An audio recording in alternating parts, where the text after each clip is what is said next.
Salut tous, à toutes et toute la famille Next Gen Africa. J'espère que tu vas bien, où que tu sois dans le monde. Ici, on décrypte, on éclaire, on construit. Bienvenue sur la chaîne où l'Afrique pense par elle-même. Géopolitique, investissement, leadership, innovation, c'est ici que ça se passe.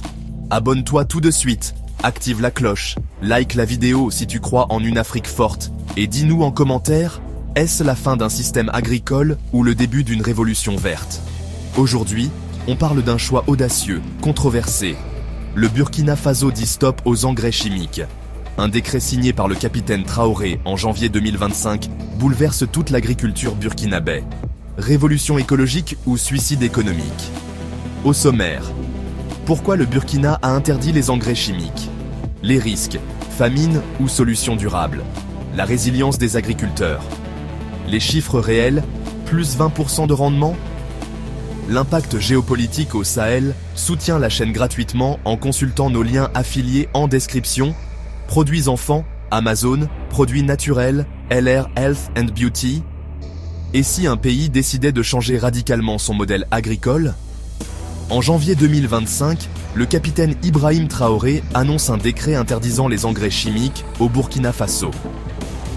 Pourquoi une décision aussi risquée dans un pays où plus de 80% de la population dépend de l'agriculture? Retour aux racines, techniques traditionnelles, compost, fumier, agroforesterie. Mais attention, certains crient au désastre alimentaire, d'autres parlent déjà de miracles écologiques. Reste bien jusqu'à la fin. Tu vas découvrir une donnée exclusive sur les rendements agricoles post-décret, mes chers amis à travers l'Afrique et la diaspora. Aujourd'hui, je vous parle avec le cœur. Un vent de changement souffle sur notre continent. Nous sommes à un moment charnière. Quel avenir voulons-nous pour notre agriculture, nos terres, nos enfants? Pendant trop longtemps, nous avons écouté des voix extérieures nous dicter comment nous nourrir, souvent au détriment de notre santé, de notre environnement et de notre indépendance.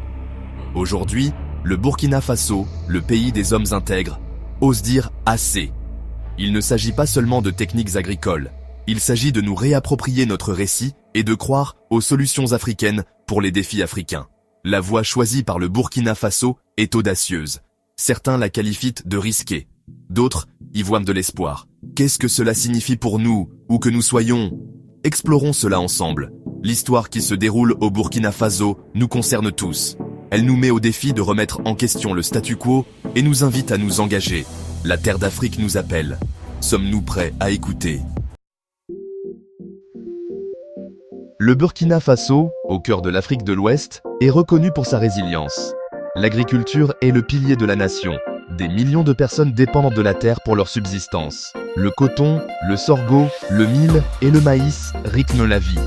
Mais pendant des décennies, l'agriculture burkinabé est devenue dépendante des engrais chimiques et pesticides importés, créant un cycle de dépendance.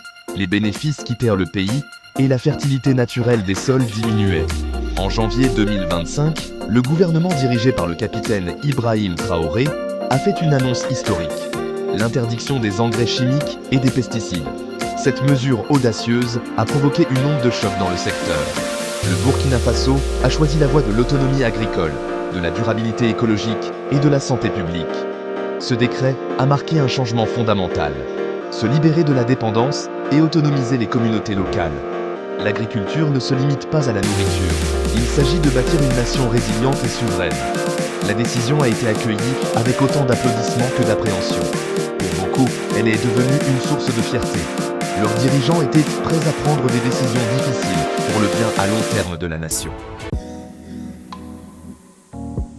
L'interdiction des engrais chimiques au Burkina Faso a été motivée par des préoccupations urgentes pour la santé et l'environnement. Les agriculteurs souffraient de l'exposition aux pesticides et les produits chimiques contaminèrent le sol et l'eau. Les aliments contenaient des résidus, affectant tout le monde. Les engrais chimiques dégradent la santé des sols, tuent les organismes utiles et rendent la terre moins fertile. Ils contribuent également au changement climatique. L'interdiction est un pas vers la préservation de la biodiversité et la régénération des terres. Sur le plan économique, la dépendance aux engrais importés épuisait les ressources nationales et créait de l'incertitude. Des milliards étaient dépensés pour enrichir des sociétés étrangères au lieu d'investir localement. L'interdiction est une déclaration d'indépendance économique. Il s'agit aussi de retrouver un savoir ancestral. Les agriculteurs africains cultivent cette terre depuis des millénaires, avec sagesse. En se détournant des produits chimiques importés, le Burkina Faso fait confiance à son propre héritage et à son ingéniosité. Ce n'est pas une régression, c'est un progrès ancré dans nos propres forces. Les détracteurs ont mis en garde contre la famine et une baisse des rendements suite à l'interdiction.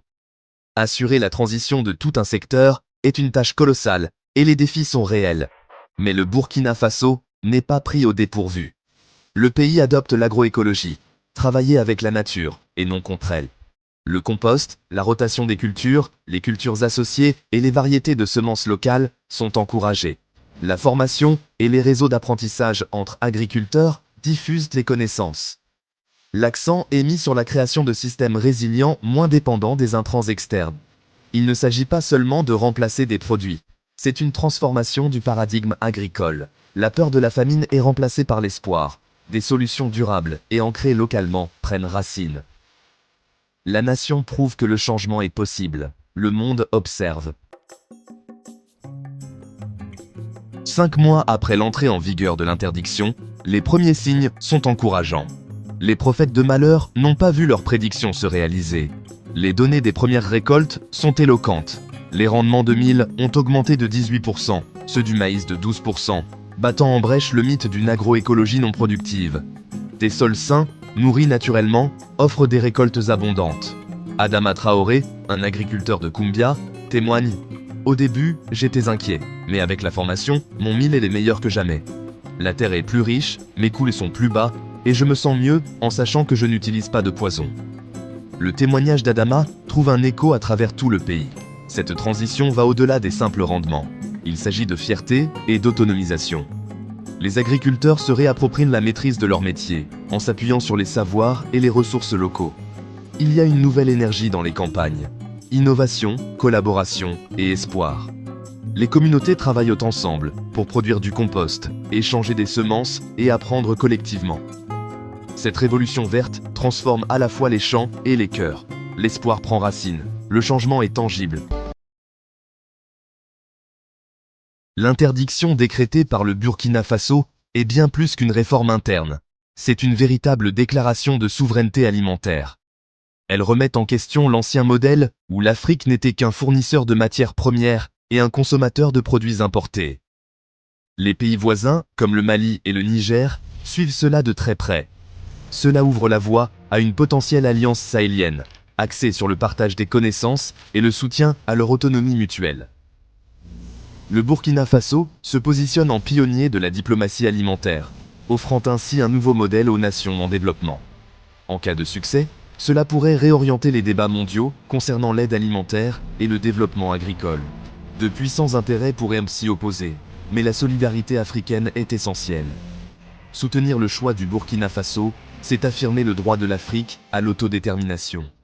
C'est une remise en cause discrète du régime alimentaire mondial. Les enjeux sont considérables. Le monde entier suit cela avec attention. L'initiative audacieuse du Burkina Faso a suscité l'espoir à travers l'Afrique. Si elle réussit, elle pourrait devenir un modèle pour le continent. La souveraineté alimentaire, la santé écologique et le bien-être économique peuvent aller de pair. Mais pour que d'autres suivent cet exemple, certaines conditions sont essentielles. La volonté politique et une politique cohérente sont vitales. La révolution doit être portée par le peuple, adoptée par les agriculteurs et les citoyens. Un soutien massif aux agriculteurs est non négociable. La formation, les intrants biologiques et la recherche sont essentiels. La protection des semences autochtones et l'investissement dans les infrastructures sont importants. Des marchés équitables et l'accès au crédit joueront un rôle important. Il s'agit d'une transformation globale, nécessitant un effort multisectoriel. Si ces conditions sont réunies, la révolution verte de l'Afrique pourra prospérer. Une nouvelle ère de prospérité est possible. Ce qui se passe au Burkina Faso, c'est bien plus qu'une simple politique. C'est une question d'identité et d'autodétermination. Interdire les engrais chimiques est un acte audacieux de réappropriation de son autonomie. Il s'agit de croire aux solutions africaines pour les problèmes africains. Pendant des millénaires, Nos ancêtres ont soutenu leur communauté avec sagesse et respect de la nature. L'agroécologie allie les savoirs ancestraux à la science moderne. C'est un appel à la jeunesse africaine. L'agriculture peut être une voie vers l'innovation et la prospérité. Devenez les scientifiques, les formateurs et les défenseurs qui porteront cette vision. La force de cette révolution réside dans la volonté collective du peuple. Lorsqu'une nation s'unit derrière une vision, des choses remarquables se produisent. Notre force réside dans l'unité et l'engagement partagé. Soyons solidaires avec le Burkina Faso. Que leur courage nous inspire tous. La voie empruntée par le Burkina Faso est inspirante, mais elle exige une action collective. Les agriculteurs sont les héros de cette révolution. Ils ont besoin de formation, de semences, d'outils et de prix équitables. Passer des politiques à la pratique est la prochaine étape. L'agroécologie doit devenir le choix facile et rentable pour chaque agriculteur. Cela implique des services de vulgarisation agricole performants, une production locale de bio-intrants et des marchés porteurs. Investissez dans la recherche menée par les agriculteurs et respectez les savoirs traditionnels. Construisez des systèmes alimentaires résilients. Améliorez le stockage, les infrastructures et les chaînes de valeur. Assurez-vous que les agriculteurs soient équitablement récompensés pour leurs pratiques durables. C'est un appel à tous, citoyens, gouvernements, société civile et diaspora. Chacun a un rôle à jouer pour soutenir cette renaissance africaine. Que la graine du changement semée au Burkina Faso devienne un arbre puissant qui s'étende à travers toute l'Afrique. L'avenir est vert, si nous choisissons de le façonner ainsi, ensemble. Résumons. Le Burkina a interdit les engrais chimiques en janvier 2025. Le risque de famine existe, mais les premiers résultats sont prometteurs. Des techniques locales, traditionnelles, durables. Une stratégie pour l'indépendance africaine. Une Afrique souveraine commence par contrôler son assiette. Et si l'agroécologie était notre plus grande arme face au néocolonialisme agricole? Si tu crois en l'Afrique, fais-le savoir. Like, partage et abonne-toi. Prochaine vidéo. Ce que cache vraiment l'Alliance Maroc. AES. Active la cloche pour ne pas la rater. Merci à toi la famille Next Gen Africa. Ensemble, on construit. À très bientôt, Inch'Allah.